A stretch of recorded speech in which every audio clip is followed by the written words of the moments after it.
Graça e paz a todos.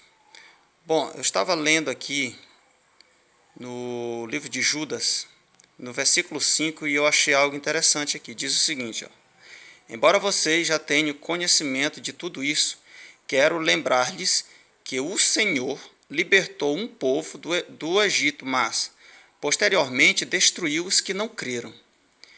Bom, até aqui tudo bem. Você olhando o texto assim, você não consegue identificar nada de diferente das outras Bíblias que nós temos em português, né, até então. Mas se você vê na palavra Senhor, você tem uma letra D que irá te levar. Essa aqui é a Bíblia NVI. Bom, essa letra D vai te levar para uma nota de rodapé, que ela vai dizer o seguinte. Na nota de rodapé diz o seguinte, ó, aqui embaixo: alguns manuscritos dizem Jesus. Ok? Alguns manuscritos dizem Jesus. Aonde? No lugar de Senhor. Então vamos aqui reler como é que fica. Ó. Quero lembrar-lhes que Jesus libertou o povo do Egito. Cara, isso aqui é tremendo assim, entendeu? Se todos os manuscritos viessem como Jesus, aqui no lugar de Senhor, seria fantástico. Porém, aqui nós temos uma variante interessante. Por que só alguns manuscritos trazem Jesus, e sendo algo muito forte, né, para nós cristãos, mas o texto em português, né, as traduções em português, também vindo dos textos gregos que nós temos em mãos, tanto o texto crítico, o texto receptus ou o texto majoritário, eles trazem Senhor. É isso que nós vamos ver, ó. A Bíblia NVI, como nós sabemos, ela adere ao texto crítico, né? Então no texto crítico, nós temos aqui o termo para Senhor é Kyrios. Então, a Bíblia NVI ela está de acordo com o texto grego que ela segue. Ok, agora eu vou mostrar aqui outras Bíblias que eu tenho. Aqui a Bíblia de Jerusalém. Também é texto crítico, né? Ela diz também o que? Ela diz também Senhor. Ó, embora já saibais tudo de uma vez por todas, que o Senhor, depois de ter libertado o seu povo da terra do Egito, destruiu os incrédulos. Mas se você perceber, tem uma letra F também lá na palavra Senhor, que vai te levar também para uma nota de rodapé na Bíblia de Jerusalém. Na letra F, você vê aí marcado dizendo o seguinte, ó: F, Deus Pai. Aí manda olhar lá em 2 Pedro 2,4. Só que ele diz o seguinte, ó, que existe uma variante na Vulgata.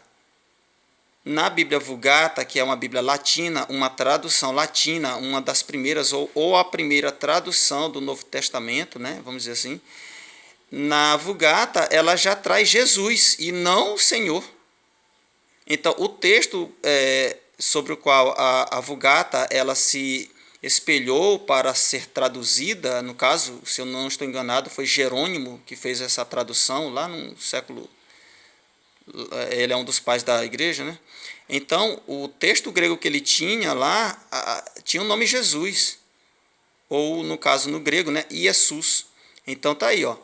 Então aqui também na nota de rodapé da Bíblia de Jerusalém identifica que uma tradução antiga, que é a Vulgata, uma tradução latina, já trazia o termo Jesus no lugar de Senhor, certo? Mas na tradução da Bíblia de Jerusalém, como eu já falei, o texto crítico traz Senhor e não Jesus. Isso aqui é interessante. Agora vamos, a Bíblia Almeida Fiel, ela traz também Senhor, veja só, tá aí marcado aí no versículo 5. Assim como também na Almeida atualizada vai trazer Senhor também. Então, nas Bíblias em português, nós não temos nenhuma alteração, nenhum problema nesse versículo 5 aí. Nada que identifique algo estranho, assim. Logo porque esse Senhor aqui, esse Kyrios que Judas está se referindo, é o mesmo Senhor que agiu lá na libertação do povo do Egito. Entendeu? No caso lá, o Senhor Yahvé, que traduzido para o grego é Kyrios. Então, é Jesus também, não tem nada a ver, porque Jesus ele é identificado várias vezes como Senhor, fazendo uma alusão, né, ao Senhor Yahvé. Então, nós cristãos nós não temos nenhuma dificuldade em entender que Jesus estava assim no milagre do Egito. Agora vamos olhar aqui alguns textos gregos interessantes. Eu recorri, é claro, ao meu texto majoritário que eu tenho aqui. No texto majoritário, que é um texto bizantino, que ele representa a maioria dos manuscritos gregos existentes, ele diz o seguinte, vamos ver aqui do começo do versículo, ele diz aqui o seguinte: Rupon Nessai, derrumas bolomai, eidotas, rumas apax toto, hot roquirios. Vamos ler apenas até aqui, ok? Então, veja que no texto grego ele traz Kyrios, lá em cima, né? Kyrios, que quer dizer Senhor. Então, o texto majoritário, ele traz Senhor. Porém, você pode ver os sinais em cima de Kyrios, lá no final e aqui no começo. De apax também você tem, como se fosse duas aspas. E esses sinais ele está identificando exatamente que aqui nós temos uma variante. Nós não vamos tratar ainda dessa outra aqui, que é uma outra variante também, né? Rumas, porque é uma outra história. Vamos nos concentrar apenas no Kyrios. Então, ele te joga para a nota de rodapé.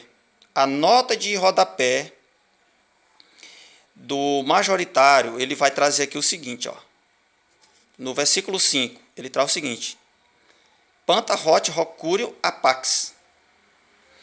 Ele diz que essa frase aqui, ó, ela traz esse apax após o Kyrios. E essa leitura está onde? No Códice C. O Códice C é o Códice Efraimita do século V.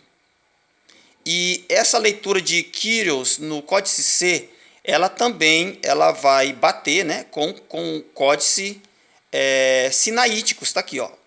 Esse Aleph aqui é um símbolo do Códice Sinaíticos. Porém, no Códice Sinaíticos, ele está dizendo aqui, ó, menos o Ró. Ou seja, menos o Ró aqui, ó, menos Ró, Kyrios. Esse artigo definido, ele não está no Códice Sinaíticos. Porém, o Códice Sinaíticos, bem como o Códice Efraimita, traz Kyrios. Bom, eu fui no site do Sinaíticos para conferir aqui como é que está a leitura, né? Eu gosto de conferir mesmo lá na fonte. Então, olhando o Códice Sinaíticos, bem aqui embaixo, está bem apagadinho, mas está aqui, ó, o kappa e o sigma, ou seja, é uma abreviação da palavra Kyrios. Você tem um tracinho em cima deles, então tá aqui, ó, Kyrios. Então, Panta hot Kyrios.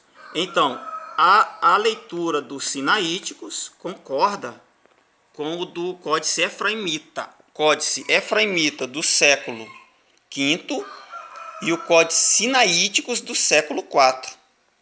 Ok? Beleza. Agora, e também o texto crítico, né? Ele também atesta essa leitura. Agora, versus a maioria dos manuscritos, que aqui você tem um M de majoritário, que quer dizer exatamente a grande maioria do texto majoritário. Então, essa leitura aqui, ó, atravessada, nós vamos assim dizer, com esse apax vindo depois de Kyrios e não antes, como nós lemos ali, ele vai estar nesses dois códices aqui. Então, essa é a diferença do texto majoritário, é apenas essa, é o apax. Mas o Kyrios, veja que concorda tanto o Códice Efraimita como o Códice Sinaíticos concorda com o texto majoritário nessa questão aqui da palavra Kyrios, porém só muda o apax. Agora aqui, ó, você vai ver uma outra coisa interessante. Isso aqui foi que eu achei interessante, ó. Vou ajeitar aqui. Ele traz aqui o seguinte, ó: apax panta hot Jesus. Apax panta hot Jesus. Aqui já não traz o termo Kyrios, já traz a palavra Jesus, que é Jesus. Aonde? No Códice B e no Códice A. O B é o Vaticanos e o A é o Códice Alexandrino. De qual século é o Códice B? O Códice B é do século IV. E o Códice A, ele é do século V. Veja só. 4 códices egípcios, o Vaticanos, Alexandrinos, os Sinaíticos e o Efraimita. 4 códices egípcios brigando entre si. Enquanto que 2 trazem Iesus, os outros 2 trazem Kyrios. Olha só, então, de onde que vem o termo Iesus? Vem exatamente desses 2 códices aqui, e provavelmente de outras poucas leituras, entendeu? Porque esse meu aparato crítico é muito pequeno, então ele é muito resumido. Mas o que dá aqui entender que essa leitura de Iesus não vem em muitos manuscritos ou em pais da igreja, não. Em comparação com Kyrios, que vem na grande maioria dos manuscritos gregos existentes. Outra coisa interessante é aqui, ó, apax pantas hot theos Christos, no papiro 72. Agora esse escriba deu uma viajada legal, porque ele parece estar sozinho com essa leitura aqui de theos Christos. Ou seja, ele vai dizer que quem libertou o povo foi o Deus Cristo, ou Cristo Deus. Então, isso aqui com certeza é um erro, porque apenas no papiro 72 nós temos essa leitura de theos Christos. Mas Jesus, você já tem uma leitura aqui que não está sozinha, né? Então, com certeza, a Vulgata Latina ela deve ter vindo dessa leitura aqui, do Vaticanos ou do Códice Alexandrinos. Então, gente, esse versículo aqui é algo interessante, porque parece que os copistas eles tentaram dar uma ajuda para Judas, né, no caso. Eles tentaram fazer uma interpretação de Kyrios para Jesus, entendeu? Mas se nós formos ver, a maioria dos manuscritos vai atestar para Kyrios. Até mesmo textos egípcios vai trazer Kyrios. E só para não deixar também passar em branco, como a gente já viu o códice Sinaíticos, eu vou mostrar aqui no Códice Vaticanos exatamente. Eu fui ver, ó, e ele traz exatamente aqui, ó. Rumas, Apax, Panta, Hot e Jesus. Aqui você vai ter, ó, o iota e o sigma de novo, abreviado. Olha o tracinho lá em cima. Jesus. Então ele vai, o Vaticanos ele traz exatamente Jesus como aquele que libertou o povo do Egito. Seria bacana se todos os códices gregos, os papiros viessem Jesus, porque aqui seria, vamos dizer assim, de forma muito mais clara, que Jesus ele estava lá no milagre do Egito. Entendeu? Seria uma explicação muito bacana e isso iria contra muitos argumentos até de seitas que não aceitam Cristo, ou seja, não aceitam a divindade de Jesus, né? Porém, nós não precisamos nem dessa tradução aqui, até mesmo por isso que o texto crítico não traz essa palavra Jesus. Claro, também o texto crítico nós sabemos que todas as variantes sobre o nome Jesus que nós temos no texto crítico é para diminuir a divindade de Cristo. Então, já não me admira que o texto crítico não aderiu, né, o termo Jesus aqui. Seria estranho até eles trazerem o termo Jesus. Entendeu? Eles concordaram com a maioria dos manuscritos aqui nesse versículo. Isso é irônico até, né? Eles tiveram que concordar para não atestar a divindade de Cristo no Velho Testamento. Isso aqui que eu achei interessante, por isso que eu estou mostrando. Ó, no Vaticano, que é um códice muito importante para o texto crítico, né? Nós temos Jesus. Bom, gente, as nossas traduções em português, nós não temos confusão. Todas elas, nós temos Senhor, que nós entendemos também que pode ser uma cristofania ali, né, no Velho Testamento. Cristo atuando no milagre do Egito. Eu creio nisso, assim como muitos outros cristãos também creem nisso. Eu não sei, eu não tenho a Nova Almeida. Eu não tenho a Nova Almeida que a SBB lançou. Mas eu ouvi dizer que essa Nova Almeida, ela mudou. Ela já traz o termo Jesus, concordando então com a leitura da Vulgata e também com o Códice Vaticanos, bem como também do Códice, deixa eu olhar aqui qual é o outro Códice, Alexandrino, certo? Códice B e Códice A, os dois trazem Jesus. Assim também como outros papiros também devem trazer.